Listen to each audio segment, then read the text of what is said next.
제가 이렇게 감기에 걸리다 보니까 뭘 느끼냐면 오늘 주제거든요.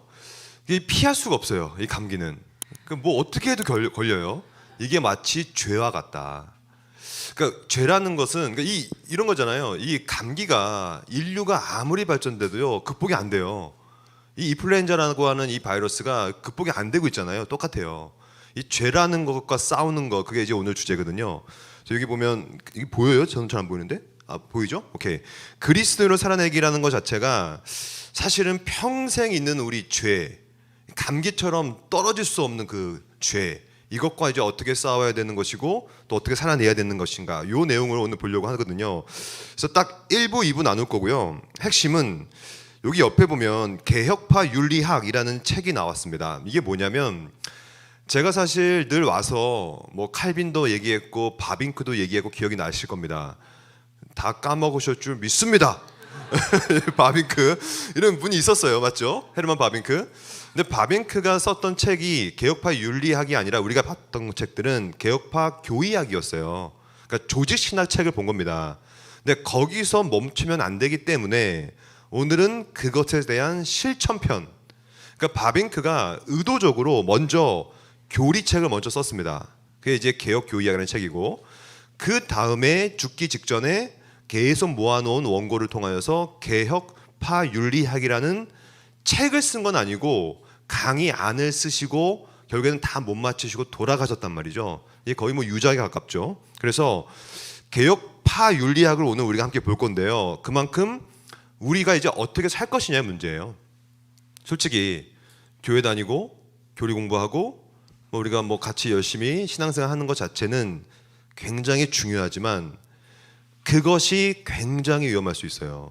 왜냐하면 교회에서 열심히 하는 것만큼 내 삶이 바뀌어야 되거든요. 더 중요한 건 뭐냐면 사실 지금 여기가 가로 공원로 235번지 맞죠? 다 외웠어요. 제가 하도 못 찾아가지고. 네.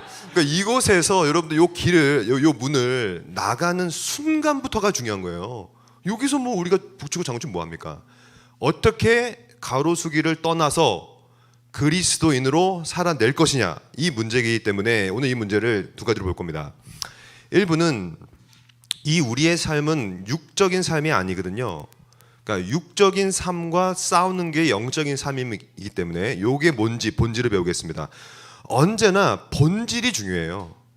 그 외에 부차적인 것들은 본질로부터 나오는 거기 때문에 먼저 본질을 보고 이제 쉬겠습니다. 그래서 1시간 정도. 그래서 한 50분 정도 강의할 겁니다. 제가 정확히 시간 지키잖아요. 거의 뭐 이거 타이 추종을 보러 하죠. 그래서 제가 지금 보니까 딱 2시 반인데 3시 20분까지 딱 50분 볼 거거든요. 그 다음에 10분 쉬었다가 2번 2부 영적인 삶을 그러면 본질을 알았더라면 이제 어떻게 살 것이냐, 8가지 수단들이라는 이 책에서 다루고 있어요. 그러니까 굉장히 잘 다루고 있다고 좀 평가를 하기 때문에 8가지 수단들을 이제 살펴보다 보면 이것을 가지고 평생 살아내는 거죠. 8가지 수단을 사용하여 그 내용을 볼 거니 이제부터 시작할 겁니다. 여러분 어떻게 좀 의지가 있습니까? 네. 좋은데 오늘 분위기 좋아요.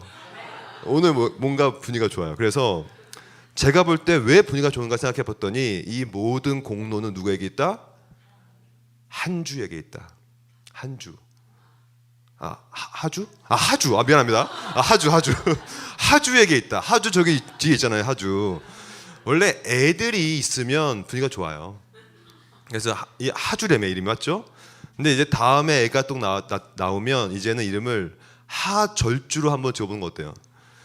그러니까 하나님의 주권을 뛰어넘는 하나님의 절대 주권. 그게 개혁파거든요. 하나님의 절대적 주권. 그래서 우리 아기가 있다 보니까 아무래도 이렇게 분위기가 좋아진 것 같고요. 그래서 그 아기와 함께 우리가 영적인 삶의 본질을 보려고 합니다. 총 4가지 정도로 쭉쭉 볼 겁니다. 이거는 이제 개혁파 윤리학의 순서이기도 하고 동시에 제가 좀 더 분석해서 전개하는 논지 흐름이거든요. 먼저 영적인 삶이 뭐냐면 여러분 생명력 있는 거거든요. 여러분 이거 보십시오. 이게 생명이거든요. 이게 영적인 삶의 특성은 뭐냐면 살아 있어야 돼요. 그리고 살아 있으면 반드시 뚫고 나옵니다. 뭔가가 바뀌어요. 그러니까 이거는 스스로 고민해 보면 됩니다. 예수를 믿었어요, 내가. 소위 중생했습니다. 거듭났어요. 거듭났다는 얘기는 영적인 존재가 된다는 뜻입니다. 영적인 존재가 됐는데 그거 전과 전혀 운동에 비교가 되지 않는다. 그러니까 운동이 없다. 그건 죽었다는 거예요. 죽었기 때문에 운동이 없는 거거든요. 그러면 요 생명은 어디서부터 오는 거냐? 바빙크는 이렇게 정확히 말했어요. 이 개요파 유학에 보면요, 하이라이트 된 것만 볼게요. 시간이 없으니까. 무엇보다도 이것은, 그러니까 살아있는 영적인 삶이라는 것은 이미 죽었던 상태와 반대되는 겁니다. 그러니까 둘 중에 하나인 거예요. 중간은 없어요. 죄로와 허물로 죽었던 너희, 죽어버린 상태를 육적 상태라고 불러요. 여러분들도 육적 상태였습니다. 그리고 모르죠. 아직도 육적 상태일 수도 있어요. 그건 아무도 몰라요. 그러나 둘 중에 하나이기 때문에 죽어있는 상태와 반대되는 건 뭐냐면 생명의 상태예요. 살아있어요. 그것이 영적인 삶의 본질입니다. 살아있느냐의 문제예요. 그럼 이 살아있음을 어떻게 평가할 수 있냐면, 왜 살아있을 수밖에 없냐면 외부에서 살아있음이 들어옵니다. 즉 이것을 생명의 기원이라 부르는데요, 삼위일체 하나님은 생명의 기원이에요.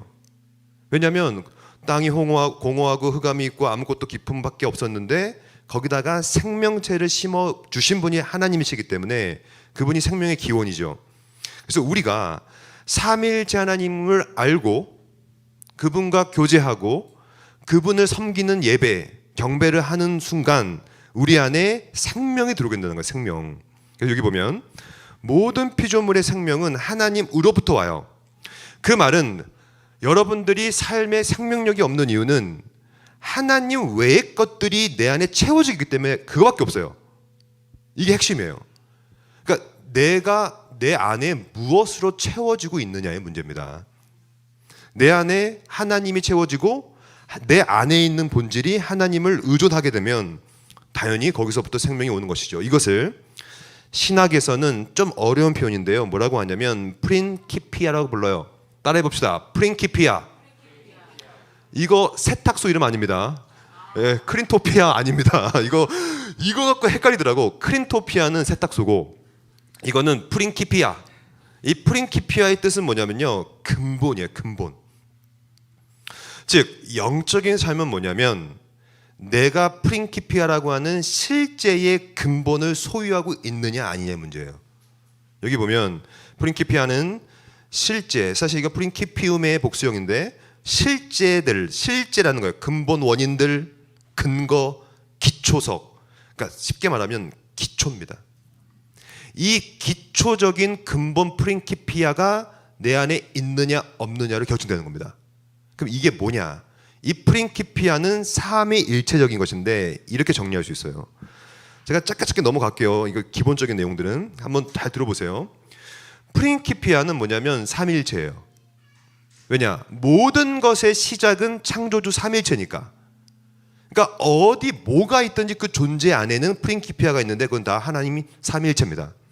그러니까 그 삼위일체는 뭐냐면 하나님이시고 우리가 알다시피 그리스도요. 그게 이제 성경입니다. 그리고 그 성경을 쓰시고 그 성경을 깨닫게 해주시는 성령. 이 세 가지가 가장 프린키피아예요. 이게 내 안에 얼마나 채워져 있느냐가 나를 규정하는 겁니다. 이거밖에 없어요. 만약에 하나님, 성경, 성령 외에 다른 것이 채워지면 그것을 뭐라고 하냐면 우상 숭배라고 하는 겁니다. 그럼 여러분들 가운데 교수님 저는 뭐 예수를 믿는데 무슨 우상 숭배입니까? 아니에요. 우리는 다신론자입니다, 여러분. 뭐 우리가 무슨 뭐 유일신론자입니까? 말도 안 되죠. 오늘도 너무나 많은 것들로 나를 채우고 있다. 한 가지 말씀드릴까요? 하루는 24시간. 24시간 동안 가장 오래 생각하고 있는 그것, 가장 오래 생각하고 있고 가장 오래 묵상하고 있으며 가장 오래 내 모든 것들을 쏟는, 이 모든 에너지를 쏟는 그것이 여러분들의 프린키피아예요. 그럼 분명합니다. 한번 생각해 보시면 돼요. 내 프린키피아는 뭔가? 나의 근본 토대는 무엇인가? 생각보다 우리는 우상 숭배자입니다. 그래서 생명이 없는 거거든요. 이거에 대해서 바빙크는요, 개혁 교의학에서 뭐라고 불렀냐면, 이게 대단히 유명한 신학인데요. 이건 사실 바빙크가 만든 건 아니고요. 초대교회 교부부터 대단히 중요한 거예요. 자 보세요. 하나님은 누구냐면 본질의 원리다. 프리키피움 에센디다. 본질의 원리예요. 그리고 성경은 그 하나님을 깨닫게 만드는 인식의 원리다. 하나님을 깨달았다. 근데 어떤 사람이 이렇게 말해요. 은혜 받았어요. 막 눈물 흘리고 막 하나님을 깨달았습니다. 근데 성경을 본 적이 없어. 설교도 듣지 않았어. 근데 하나님 깨달았대. 그것은 죄송하지만 사탄이 주는 감정일 수가 아주 높아요. 외적 인식의 원리가 없는 한 하나님은 발견될 수가 없기 때문에 제가 지금 뭐라고 있냐면 영적인 삶의 프린키피아라고 하는 근본 토대를 말씀드리고 있는 겁니다. 이게 가장 중요하기 때문에 하나님이 본질의 원리고 그 하나님을 내가 인식할 수 있는 유일한 수단은 성경밖에 없어요. 근데 그거는 외적 수단이라고 불러요. 외적 인식의 원리다. 이 내적 인식의 원리는 우리에게 어떻게 들어오게 되냐면 내적 인식의 원리라고 하는 성령을 통하여만 들어와요. 이게 삼위일체적인 프리킴피아죠. 이것을 하는 거예요. 그것이 영적인 삶이고 이것을 어떻게 하느냐? 홀로 할 수 없어요. 그래서 바빙크는 이것을 공동체적으로 할 수 있다고 말합니다. 여러분, 교회는 그러므로 필수적인 거예요. 만약에 여러분들이 나는 예수가 침례교회가 싫습니다. 그래서 떠나도 상관없어요. 조사님 죄송하지만 그럴 수 있잖아요. 안 맞으면 떠날 수 있잖아요. 근데 많이 떠났어요? 지금 눈물을 티슈 갖다 드리세요. 지금 거의 눈물 지금 거의 뭐 워터파크야 지금 보니까. 자 봐요. 이게 교회를 떠날 수는 있어요. 근데 교회를 떠날 수는 있지만 즉 지역 교회는 떠날 수 있지만 보편 교회는 떠나서는 안 되는 거예요. 그러니까 여러분들이 마음에 안 들으면 다른 교회로 가야지 교회 자체를 떠나면 안 된다는 입장이죠. 이게 뭐냐면 영적인 삶은 홀로 할 수가 없습니다. 공동체적이기 때문에 홀로 하면 죽어요. 여러분들이 만약에 저는 독립적인 사람입니다. 그러므로 혼자 살 수 있습니다. 여러분 일주일만 혼자 살아봐요. 일단 못 살아요. 왜냐? 전기도 누군가가 주는 거고 물도, 수돗물도, 배달, 택배 모든 삶의 수단들은 전부 다 의존적인 겁니다. 아무것도 할 수 없어요. 자급자족은 불가능해요. 이제 홀로 존재하면 죽는 거예요. 홀로 살아가는 경우에 시대로 죽게 된다. 그래서 영적인 삶의 프린키피아를 또 말씀하고 있는 겁니다. 이 삼중적 교제, 트리니테리안, 즉 삼위일체적 교제죠. 성부와의 교제, 왜냐하면 성부는 본질의 원리니까. 성경과 그리스도와의 교제, 왜냐하면 이분은 외적 인식의 원리니까. 성령과의 교제는 왜냐하면 외적 인식의 성경은 성령을 통하여서만 인식될 수 있으니까. 즉 삼위일체와 내가 어떻게 교제하고 교통할 것인가, 이게 여러분의 삶을 결정합니다. 그럼 여러분들 가운데 아마 이런 생각이 들 거예요. 아니 저는 신학자도 아니고 목사도 아니고 강도사도 아니고 전사도 아닌데 왜 우리가 이걸 해야 됩니까? 아니에요. 여러분들은 이것을 반드시 해야 되는 이유가 뭐냐면 여러분들은 어떻게 만들어졌냐면 우리가 우리의 형상과 우리의 모습으로 사람을 만들자. 그 우리의 형상이 뭐냐면 이 삼위일체 형상입니다. 그러니까 여러분들이 갖고 있는, 여러분들 인간이죠? 인간 맞아요? 인간이시잖아요. 인간이라는 것은 하나님의 형상을 갖고 있다. 맞죠?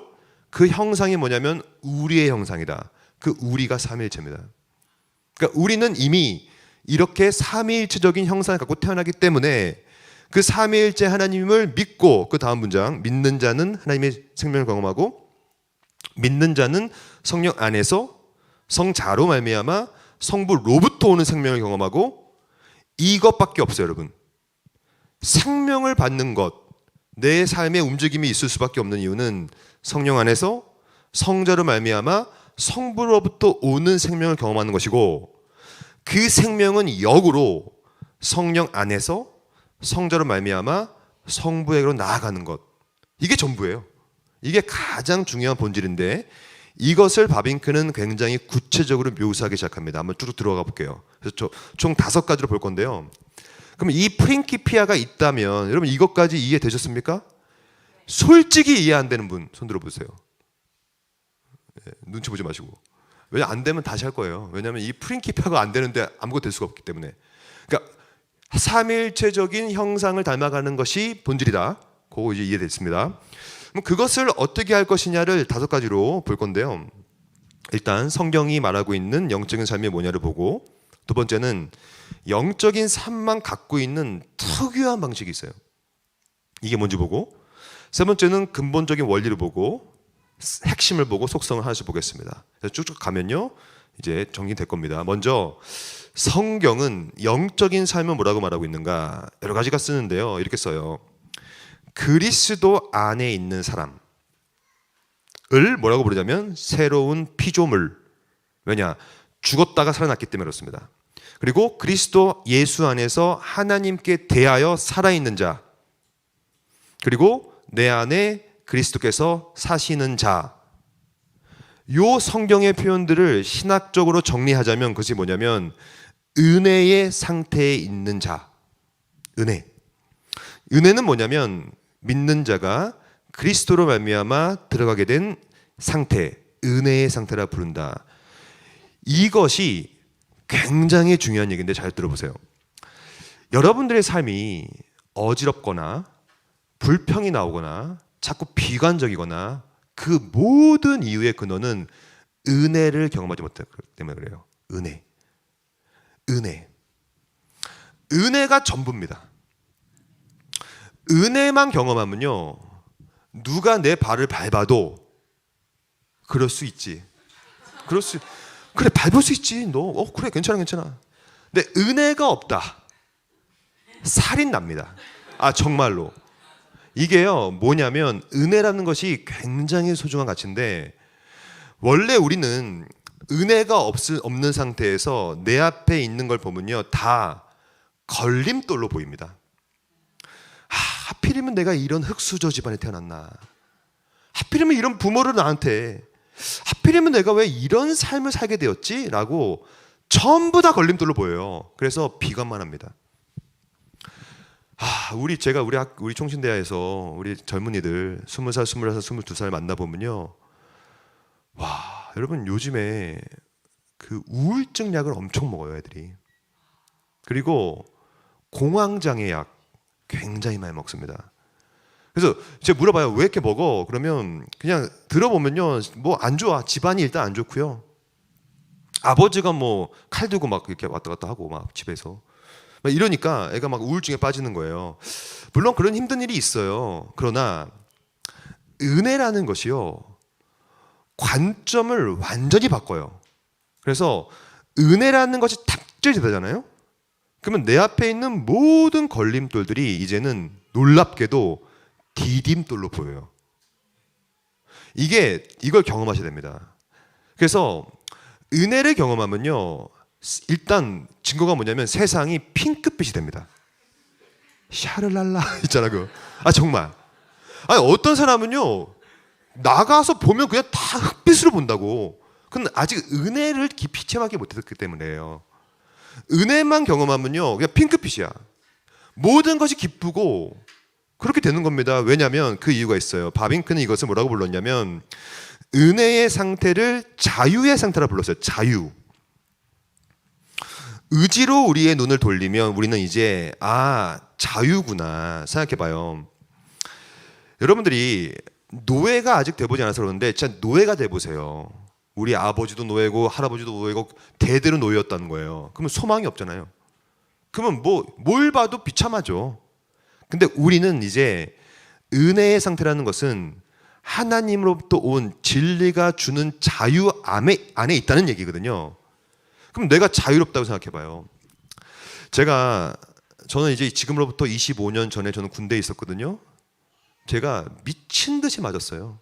9구군번이었는데 여러분 제가 긍정적인 사람으로 보여요? 부정적인 사람으로 보여요? 맞아요. 저는 진짜 긍정적인 사람이에요. 왜냐? 개혁파니까. 모든 거 하나님의 주권. 하주야? 안녕? 하나님의 주권, 나도 주권. 저는 주권이니까 다 뜻이 있겠다. 그래, 나를 이렇게 미친 듯이 때리는 이 고참도 다 뜻이 있겠지 라고 생각했어요. 솔직히 저는요, 여기 죄송하지만 여기 전주 출신 있으세요? 전주? 아, 뭐고 있어요? 제가 전주를 제일 싫어해요. 왜냐, 전주 고참한테 너무나 많이 맞았어요.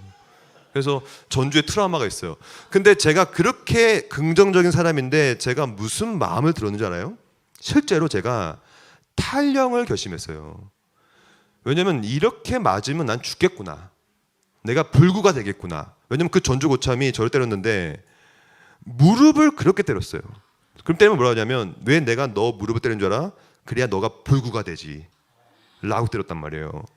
난 너무 힘들었어요. 내가 너무 많이 맞아가지고 안 되겠구나, 탈영을 해야 되겠다 생각했어요. 그래서 군대에서가 지옥 같았어요, 저는 정말. 근데 군대에서 그렇게 맞다 보니까 하루하루가 우울해요. 근데 제가 드디어 기억이 나요. 제가 강원도 인제에 있었는데 제대를 하고 나서 딱 나왔어요. 저는 군복을 바로 벗어버렸어요, 그 자리에서. 왜냐면 너무 싫었거든. 제가 그때 뭘 느꼈냐면, 딱 나오는데 그냥 자유. 아, 이게 자유구나. 그냥 기쁘더라고. 내가 이 지옥과 같은 군대에서 나왔구나. 그 자유. 그래서 기뻐. 그리고 뭐 사방이 다 좋아 보여. 그냥 좋아 보여요. 그게 자유거든요. 우리는 이미 삼위일체라고 하는 프린키피아를 통하여서, 여기 세 번째 줄, 포로된 자로부터 자유가 선포됐어요. 그래서 피조물의 썩어짐의 종노릇한 데서 해방되었습니다. 이것을 속량이라 부르죠. 이 자유는 근본적으로 성령이 만들어낸 실제예요. 그래서 신앙생활은 억지로 하는 게 아닙니다. 율법주의 정말 위험한 거예요. 자유함 가운데 내가 기쁨이 없다면 멈춰야 됩니다. 가능하면 멈추세요. 저는 이것을 많이 우리 전사님들, 목사님들 많이 말씀드려요. 억지로 시키지 말라.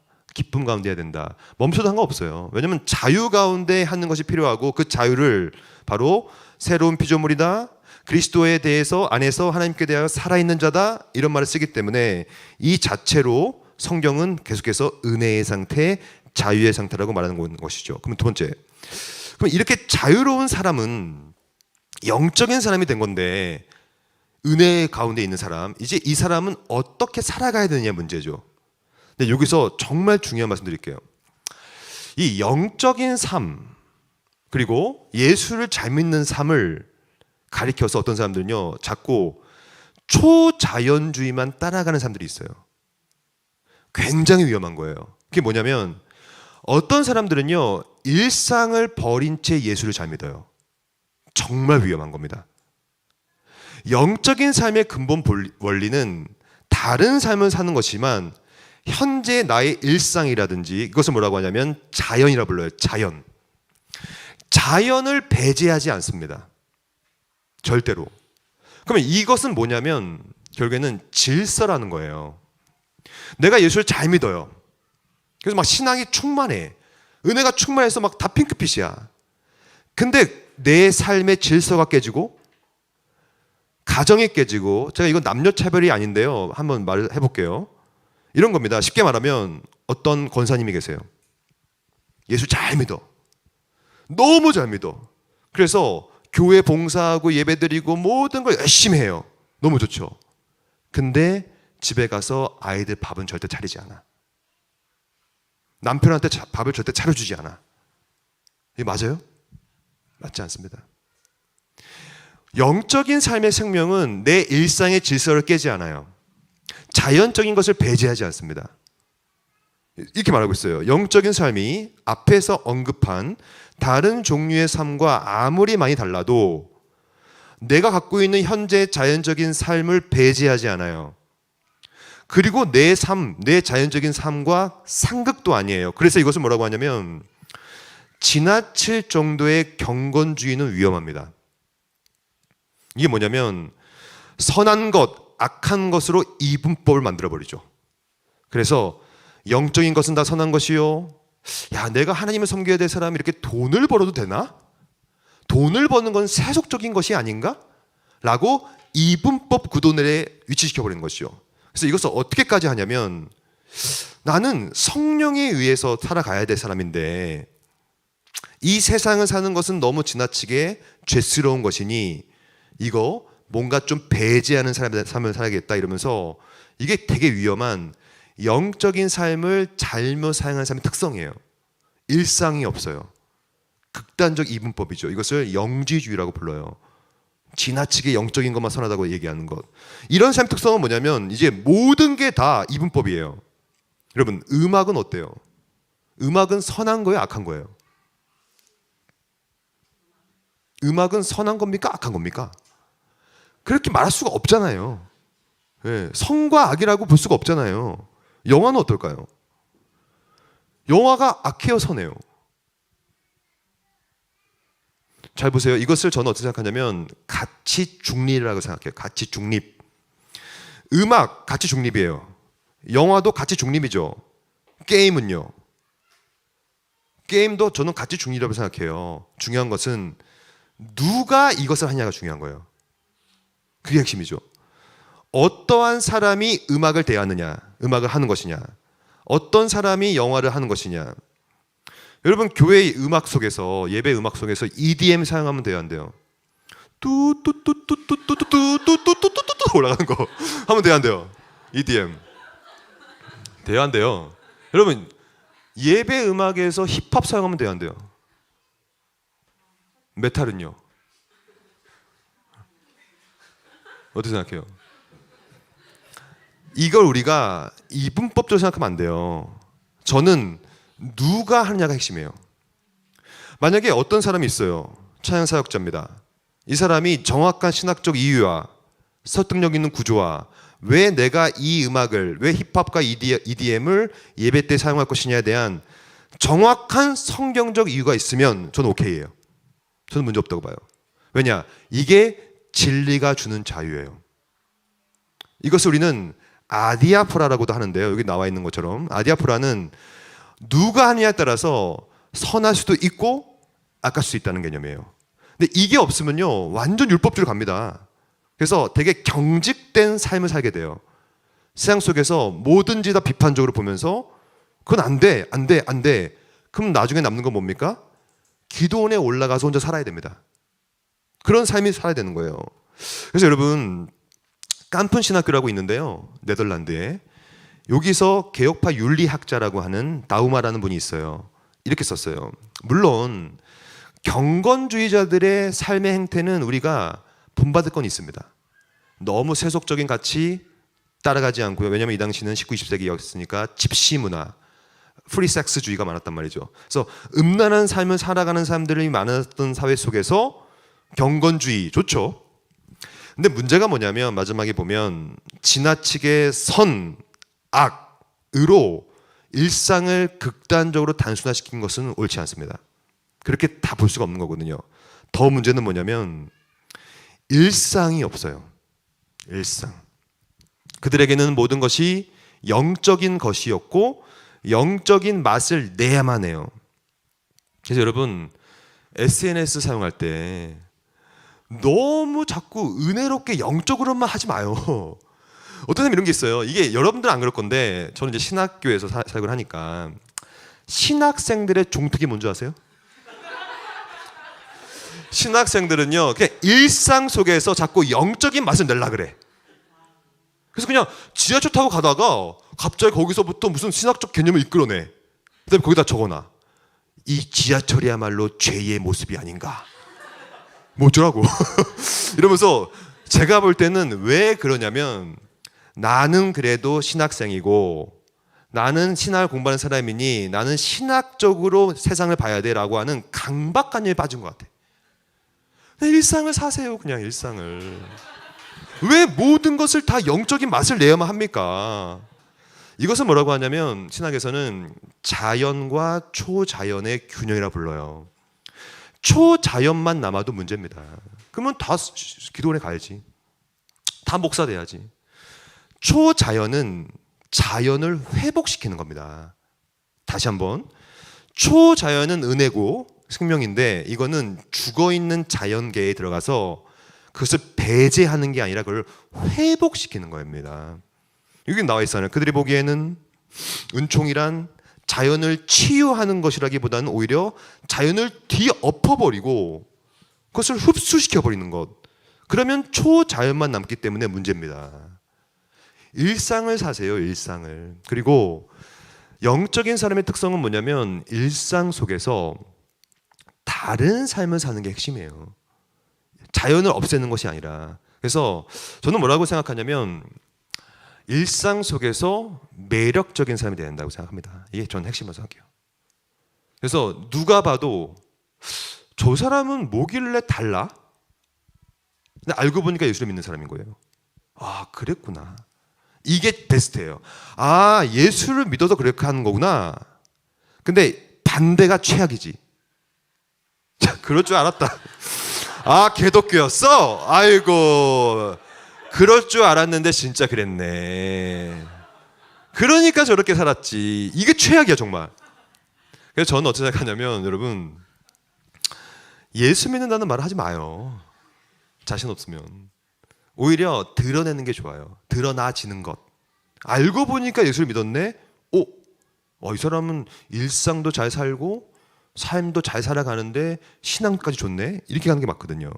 그래서 지나치게 여러분 자연을 배제한 형태의 영적인 삶은 불가능. 이거 되게 이상한 겁니다. 세 번째, 그러면 이것을 어떻게 할 수 있느냐? 영적인 삶의 근본적 원리는 핵심은 다른 거예요. 다르다. 영적인 삶은 다릅니다. 왜 다르냐? 밑에 보면 영적인 삶은 본성적인 것이 아니고 초본성적이다. 이건 뭐냐면 내 것은 뭐냐면 본성이에요. 이게 죄입니다. 근데 초본성은 뭐냐면 아까 말했던 내 것이 아니므로 외부에서 들어오는 은혜를 말합니다. 그러니까 은혜가 들어왔기 때문에 내 안에 있는 것을 회복시키는 초본성 영적이고, 그리고 외적인 게 아니에요. 제가 이거 자주 말씀드리잖아요. 여러분, 다름은 절대로 외적인 게 아닙니다. 제발 부탁이에요. 외식하는 게 우리 프로 외식러인 줄 알죠? 우리가 진짜 프로 외식러예요. 왜냐하면 맨날 달라야 된다, 거룩한 삶을 살아야 된다고 하니까 그런 게 전혀 아닙니다. 왜냐하면 하나님은 우리의 외모를 아예 보지 않아요. 우리의 중심만 보는데, 그 중심이 뭐냐면 초본성적인 것이 있나? 은혜가 있나? 그리스도의 의가 있나? 내적인 것이 있나? 중심만 봅니다. 그래서 그 중심만 보면서 내적인 것에 초점이 맞추는 게 아니라 동시에 자연과 이 땅과 이 시대를 함께 보면서 그것을 뛰어넘는 것. 그래서 이것을 뭐라고 하냐면 초월성을 인식하는 삶이라고 불러요. 여러분, 이런 거예요. 예수를 믿지 않는 영적인 삶을 살지 않은 사람의 특성은 뭐냐면 되게 일시적인 거예요. 그냥 이 땅에 있는 일시적인 것에 목숨을 걸고 삽니다. 영원한 것, 초월적인 것을 인식하지 않아요. 근데 예수를 믿는 순간 우리는 관점이 바뀌어요. 그게 뭐냐면 영적이고 초월성이 있는 것들을 인식하게 돼요. 그것을 갈망하게 되죠. 왜냐하면 땅에서 있는 것이 아니라 땅 밖으로 튀어나와 버렸거든요. 그것을 구별. 저는 이 구별이 핵심이라고 봅니다. 왜냐? 내 안에 있는 것은 감출 수가 없어요. 초본성적인 것은 절대로 감춰지지 않아요. 이거는 내 안에 은혜가 들어와 있고 내 안에 그리스도의 의가 들어와 있는 순간 내 삶은 당연히 죽지 않고 살아있기 때문에 하나라도 달라야 됩니다. 하나. 스스로 경험해 보시면 됩니다. 예수를 믿기 전과 후를 생각해 보세요. 다름이 있나요? 다름. 만약에 다름이 없다, 죄송하지만 불신자입니다. 왜냐하면 불가능하기 때문에 그래요. 근데 여러분들이 이거 오해하면 안 돼요. 뭐 확 바뀌지 않아요. 절대로. 하지만 단 1이에요. 1. 1이라도 다름이 있을 수밖에 없다. 왜냐하면 아까 본 것처럼 내 안에 있는 초본성과 영적과 내적인 것이 나를 가만히 놔두지 않습니다. 하나라도 다른 삶을 이끌어내죠. 늘 땅 아래에 있었지만 이제 나왔기 때문에 빛을 보게 되고 세상을 다르게 보게 되고 이런 어떤 관점의 차이가 분명히 드러나게 되는 것이거든요. 그럼 이 관점의 차이를 바빙크는 뭐라고 부르냐면 핵심이라 그러는데, 이것은 어떻게 할 수 있느냐? 네 번째로 바로 영적인 삶의 핵심은 우리가 배운 것처럼 삼위일체적 삶이다. 즉 이것을 어떻게 하는 것이냐? 영적인 삶은 삼위일체 하나님과의 교제 속에서, 즉 성령 안에서 그리스도로 말미암아 성부와 교제하며, 즉 성령 안, 성자 말미암아 성부로부터, 이게 우리가 예전에 배웠던 삼일체 본문이에요. 삼일체는 성부는 로부터, ek, from, 성자는 dia, through, 통하여, 말미암아, 성령은 and, in, 그 안에서. 이것이 삼위일체적인 삶의 핵심이고 삼위일체 하나님과 교제하는 겁니다. 그러니까 오늘도 여러분들이 할 건 뭐냐면, 사실은 정답은 정해져 있어요. 이 정답을 하지 않았을 뿐입니다. 사도행전에 보면 이 정답이 어떻게 나와 있냐면, 이제 나는 다른 것에 신경 쓰고 싶지 않고 말씀과 기도에 전무하리라.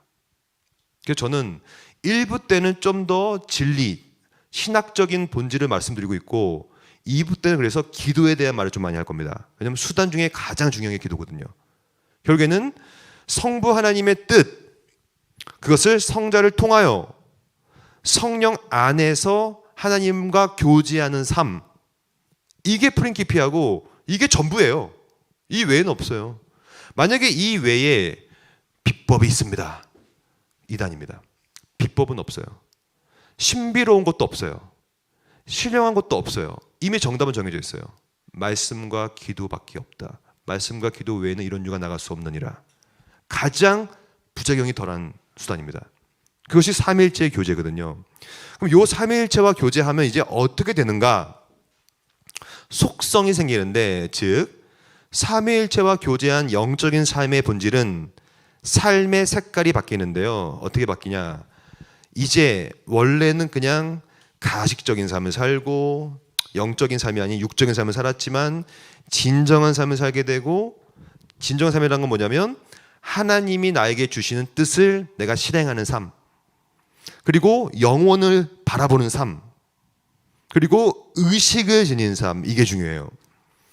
여러분, 어떤 사람들은요 영적인 삶이라고 얘기할 때 자꾸 무의식을 생각해요. 막 눈 뒤집어지는 거 있죠. 막 황홀경에 빠지고, 이런 건 다 잘못된 거예요, 여러분. 하나님은 질서의 하나님이시기 때문에 의식 가운데 역사하시지 우리를 패닉에 빠뜨리지 않아요.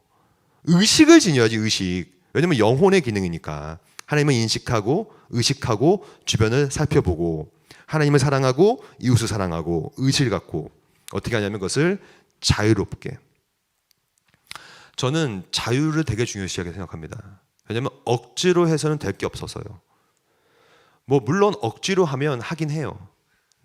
근데 그게 기쁨이 없어지고 상처가 되고 부작용이 크게 납니다. 그게 종교개혁이 벌어진 이유였어요. 로마 가톨릭은 전부 다 가스라이팅의 시대였단 말이죠. 왜냐하면 죄 졌어, 와서 고해 성사해봐, 막 해. 대죄 졌구나, 소재를 줬구나, 이거 면죄부 사야 돼. 그럼 모든 노동한 모든 것들 돈을 내가지고 그거 삽니다. 평생 이렇게 살아가는 거예요. 가스라이팅. 저는 이 가스라이팅을 되게 싫어합니다. 왜냐하면 기독교의 본질과 정반대예요. 하나님은 우리를 인격적으로 대하십니다. 하나님은 우리를 로봇으로 대하지 않고 노예로 대하지 않아요. 그래서 우리에게 자유를 준단 말이에요. 그러므로 여러분들은 그 자유를 가지고 살아가기 때문에 그 자유에 대한 책임도 여러분이 져야 돼요. 그만큼 자유로움을 추구한단 말이죠. 그러니까 오늘도 진짜 영적인 삶이라는 것은 진리가 주는 자유 가운데서 기쁨이 있느냐 없느냐를 평가할 수 있는 것입니다. 그것이 뭐냐? 그게 복된 거예요. 복이라는 것은 신령한 하나님으로부터만 옵니다. 그 어떤 사람도 복을 베풀어 줄 수 없어요. 근데 이 하나님을 깨닫고 교제하다 보면 그 복을 참된 복의 근원이 되신 분께서 복을 주시는 것이죠. 그러면 이 복을 주신다는 개념을 뭐라고 부르냐면 챕터 세 번째, 삶의 기원이라 불러요. 기원. 그러니까 이 영적인 삶은 어디서부터 진짜 오는 것이냐. 이 기원에 있어서는 여러분, 교회 역사 속에서 너무나 많은 논쟁이 있었고요. 논쟁을 좀 정리하자면 그 기원이 객관으로부터 오나 주관적으로부터 오나, 이 문제입니다. 그래서 영적인 삶을 살아가는 것이 하나님께서 그렇게 영적인 삶을 살아가게끔 도와주고 시작해 주시는 건가? 아니면 내가 주관적으로 하는 것이냐, 이 문제거든요. 그러니까 여러분들 아시다시피 영적인 삶이 되었던, 진리가 되었던, 구원이 되었던 모든 것의 원인은 객관입니다. 여기 나와 있어요. 영적인 삶의 첫 번째 객관적 원인은 모든 복의 근원인 택하심이다. 즉 여러분들이 구원을 받은 이유, 영적인 삶을 사는 이유, 은혜를 체험하는 이유는 여러분들이 뭘 해서가 아니라 하나님께서 영원 전부터 그렇게 선택해 주신 겁니다. 그러니까 객관이죠. 이게 객관은 우리 밖에서 벌어지니까. 그러나 언제나 균형이 중요해요. 객관만 가서도 안 돼요. 그러면 나는 이제 아무것도 안 하려고 합니다. 어차피 하나님이 하실 거 뭐 어차피 다 하실 거 아닙니까? 그래서 하나님께 모든 걸 맡겨버리죠. 그 문제입니다. 이제 내가 필요해요. 내가. 그래서 균형인 겁니다. 시작은 객관이지만 이제 그 객관을 받으면 내가 해야 되는데, 어떻게 하냐면 그것도 사실은 주관적인 원인도 하나님으로부터 시작해요. 그래서 그것을 뭐라고 하냐면 준비라고 해요. 준비.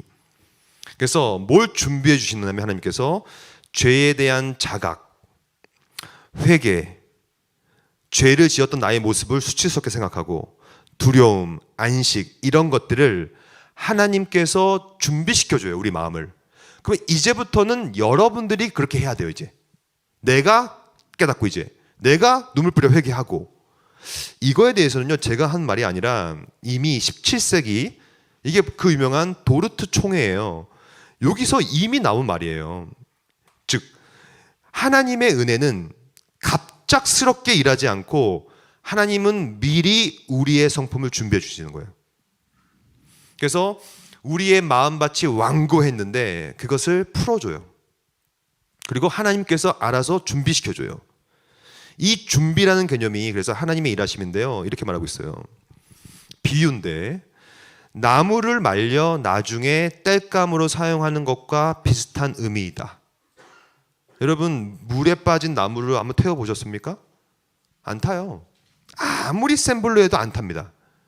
그 나무를 말려야 돼요. 마찬가지예요. 하나님은 여러분들에게 택하심을 주시고 말씀을 들려주시고 계속해서 설교를 통하여 이렇게 우리가 교육을 통하여서 말씀을 들려줘요. 근데 여러분들 영혼이 물이 가득 차가지고 땔감이 이게 안 타는 거예요. 그러면 성령께서 그것을 만들어줘요. 마음을 준비해 줍니다. 이것을 준비. 그래서 이것을 뭐라고 하냐면 회심 준비라고 하거든요. 외적이든 내적이든 선행적인 사건이 없이는 회심, 영적인 삶을 사는 시작이에요. 마음을 돌이키는 거니까 아예 일어나지 않습니다. 그래서 때로는 외적이로운 것은 큰 타격, 즉 여러분들 삶 속에서 되게 안 좋은 일이 벌어질 수 있어요. 그렇죠? 그것도 외적인 부르심일 수 있어요. 준비일 수 있어요. 그것을 통하여 하나님을 의존하게 되고 하나님 믿게 되는, 모든 것은 하나님의 시작이니까. 여러분 이렇게 생각해 보시면요, 삶이 바뀐다니까요. 매일매일 불평만 할 겁니까? 아니면 하나님 뜻으로 인정하겠습니까? 큰 타격, 때로는 큰 복, 때로는 설교를 듣는 것, 이렇게 우리가 외적으로 듣게 되면 성령께서 정신을 차게 만들어줘요. 그래서 성령께서 내적으로 준비시켜 주신다. 그래서 여기 보면 바빙크는 정확히 말하고 있어요. 그러나 통상적으로는 언제나 내가 하는 게 아니라 하나님의 준비가 선행한다. 외적인 수단을 통하여. 근데 선행하지만 또 여러분들이 해야 돼요. 여러분들이 교회에 나와야 되고 하나님의 말씀을 읽어야 되고 양심의 성경에 비추어서 또 나의 영혼을 살펴봐야 되고 우리 자신을 또 시험해 봐야 되고, 이 수단을 복의 통로 사용하기 때문에 하나님은 계속 영적인 삶을 위하여 준비시켜 줍니다.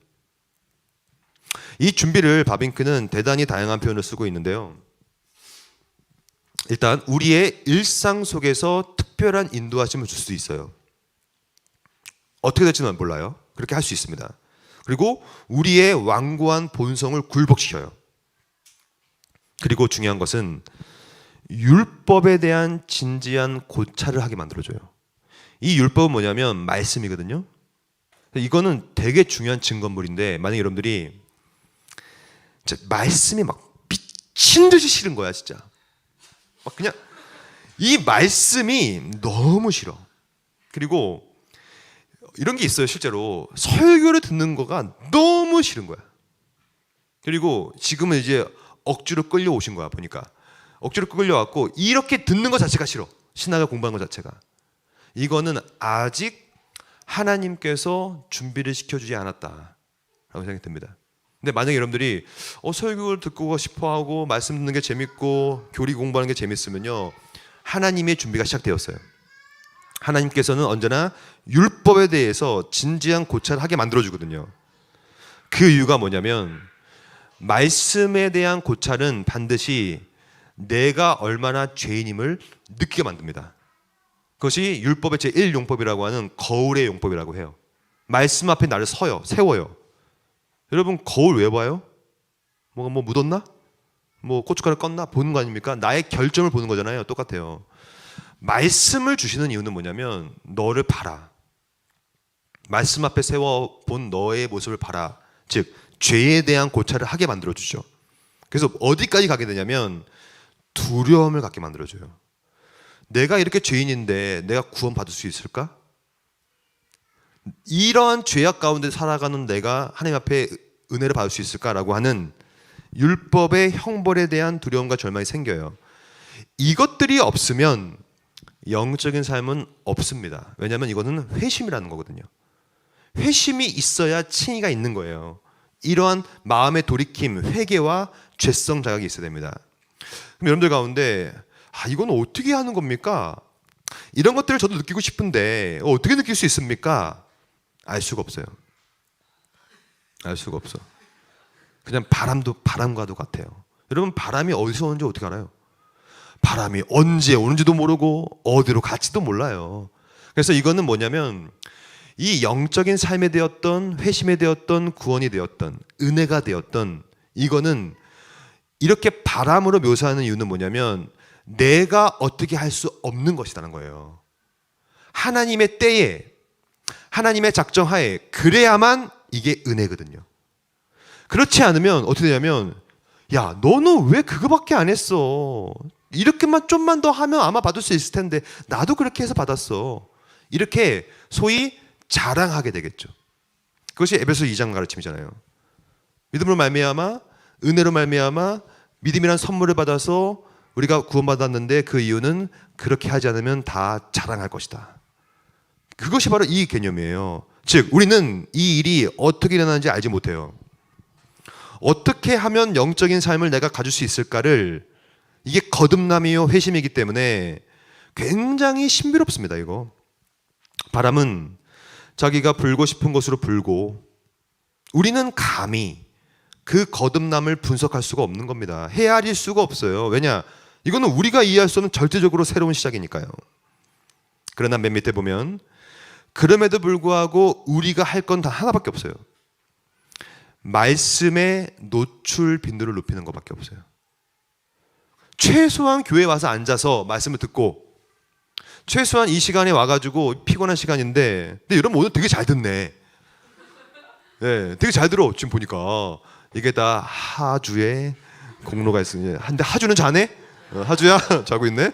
괜찮아. 넌 자도 돼.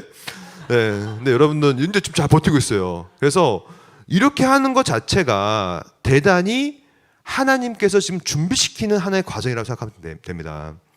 우리가 하나님 말씀에 의거해 아는 것은 오히려 이 살아있는 말씀만이 수단이라는 사실을 우리가 알게 되는 것이고 이 믿음은 썩지 않는 씨다. 그리고 언제까지 하나님께서 이 일을 해주시냐면 성령께서 주체적으로 하시기 때문에 그 사람이 거듭날 때까지 인도해 줍니다. 그래서 여러분들 가운데 혹시 예수를 믿지 않는 아빠, 엄마, 배우자가 계신다면 포기하면 안 돼요, 여러분. 왜 포기합니까? 계속 뿌려요, 씨앗을. 뭘 뿌리냐? 여기 나와 있는 것처럼 살아있는 말씀의 씨, 그리스도와의 복음, 그리스도의 삶, 그의 속죄 사역을 계속 전하는 것 외에는 없어요. 언젠가는 그 씨앗을 성령께서 바람과도 같기 때문에 언제 와서 그에게 씨를 줄지 모른다는 거예요. 언제든 해야지 우리가. 그래서 이것이 성령께서 한 사람을 거듭나게 할 때까지 하나님의 섭리적 인도하심을 인정하는 것이죠.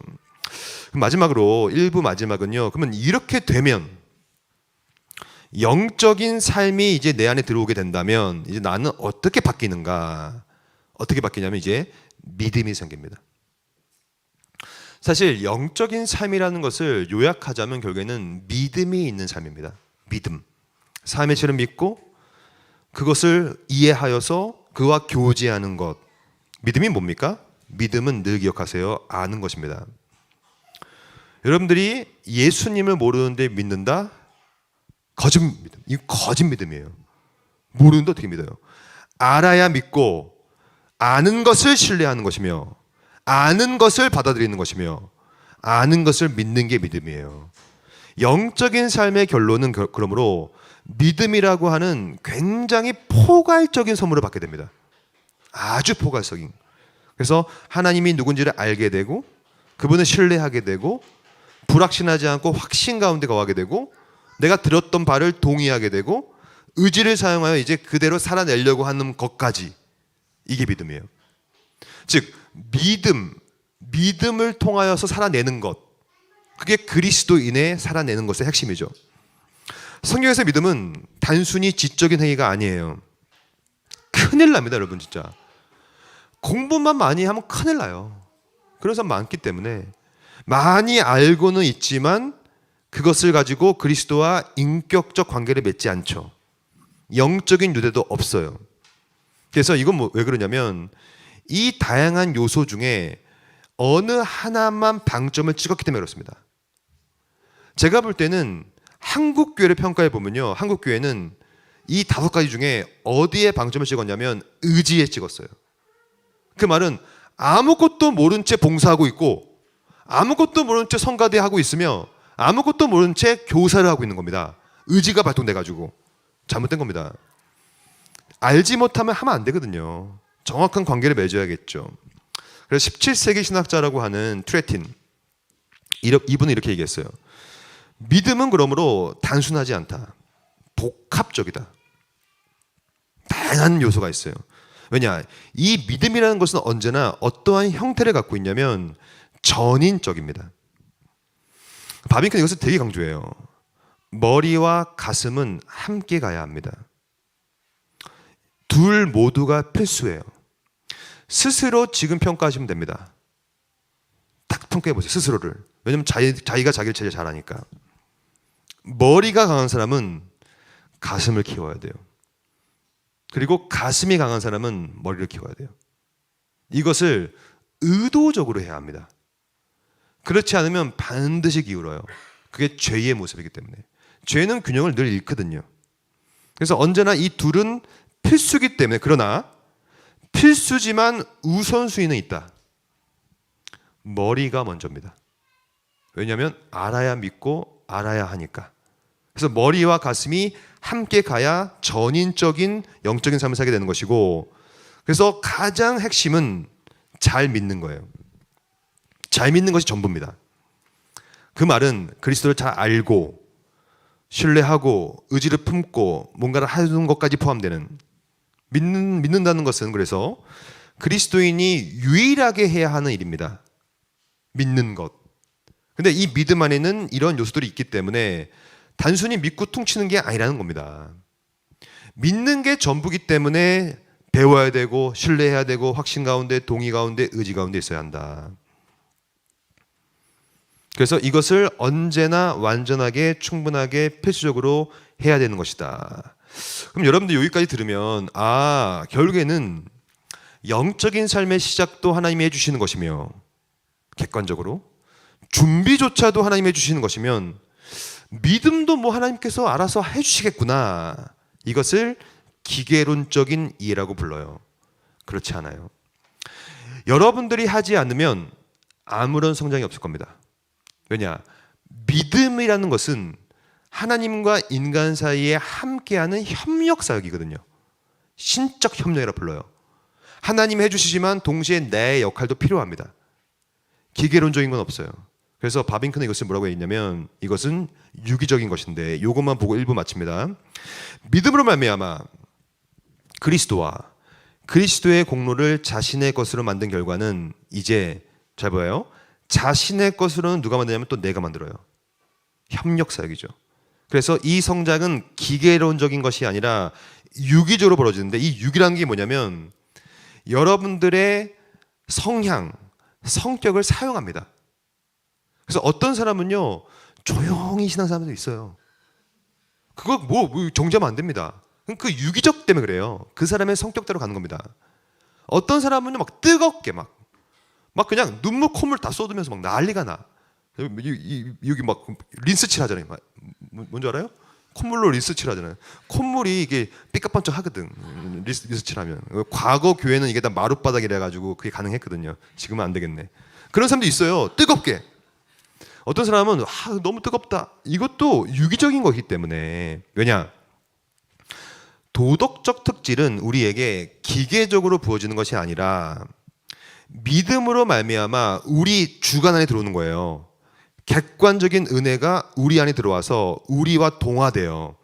우리가 음식을 씹어서 먹는 것처럼 유기적으로 우리 안의 성격과 기질에 흡수되어서 우리의 유기체가 일부가 되어서 그런 식으로 우리가 살아내어지는 것이죠.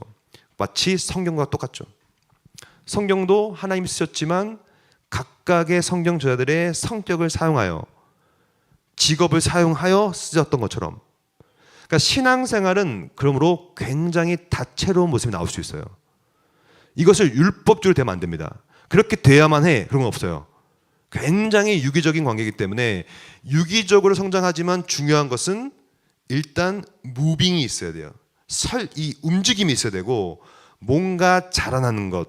그래서 이 유기적인 것은 결국에는 내가 할 일이 있다는 얘기니, 그럼 내가 뭘 해야 되는가? 그것은 2부에서. 시간 딱 됐죠? 네, 그래서 여러분들이 10분 후에 할 테니 좀 쉬시고요. 예, 잘 쉬셔가지고 이제 2부는 뭐냐면 이제 영적인 삶을 위한 8가지 수단들을 함께 보면서 내가 이제 뭐 할 것이냐를 좀 보려고 합니다. 좀 쉬십시오. 복음을 전하고 교회를 세우며 땅끝으로 나아가리라. 복음을 전하고 교회를 세우며 땅끝으로